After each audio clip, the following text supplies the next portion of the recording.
I don't know if I've ever been more excited for a tool before. I mean, people have been anticipating the Milwaukee Track saw for years. In fact, almost every other company has made their own already. And if the Big Ash box is anything to go by, I think that we're in for a treat. You're going to get the box, the saw, a 40-tooth blade, a 6 amp hour high output battery, a splinter guard, a rapid charger, nice touch, a dust bag, the manual, and some extra crunchy silica gel packets. Anyway, here's the track. PowerTech, Festool, and Makita tracks are all compatible, but you will lose the anti-tip feature that we'll talk more on later. It's like a glove. Here is the 6 amp hour high output battery and the blade, which we will put on now.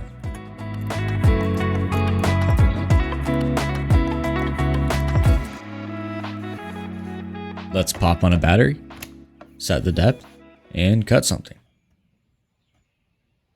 Turns out you have to cut the splinter strip first. The first test is some 3/4 inch plywood.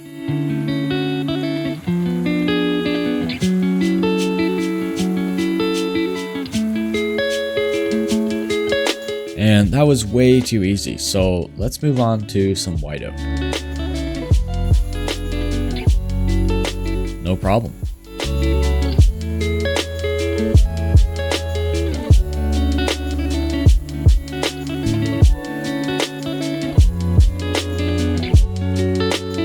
Really nice surface finish too. So far, I'm really impressed. Alright, so now that we got a good look at everything that came with the saw, what do all these buttons actually do? This first button in here is the trigger, and this button on top is for plunging the saw. You have to press both of these buttons at the same time for the saw to run.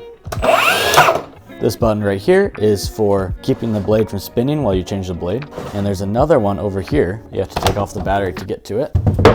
This will lock the blade in the right spot to change the blade. As you can see, you got access to the Allen head. The other hidden button right here is the scoring feature. So you can put that down and it's going to cut just a slight bit, which is nice when you're cutting plywoods with a thin veneer on them. That's it for this side, so let's flip it around. Back here you have your speed dial. It goes from 1 to 6, which is really nice just to reduce burning. Right here you have this anti-tip knob. This will come out and interlock with the track to keep the saw from tipping. And both here and over here you have these knobs that adjust the tension on the track. And these are designed very well. You can get a pretty good fit on the track. And back in here you have another kind of sneaky button that allows you to tilt the saw over 45 or under 0 degrees. You have this knob that is to set the blade at 22.5 degrees, which is a pretty common angle. And you have one of the two knobs that adjust the tilt of the saw. The other one is on the back. And once you loosen both of those, you can tilt the saw.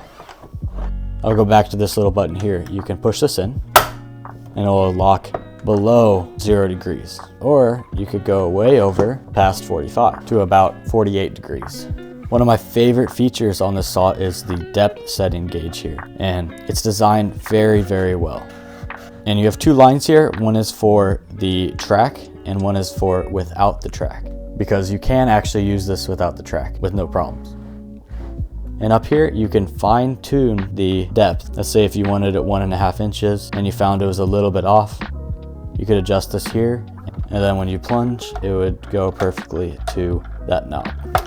You have a Allen key hidden in the handle, and this is for changing the blade out. Another thing I like about the saw is the rotating dust hose adapter.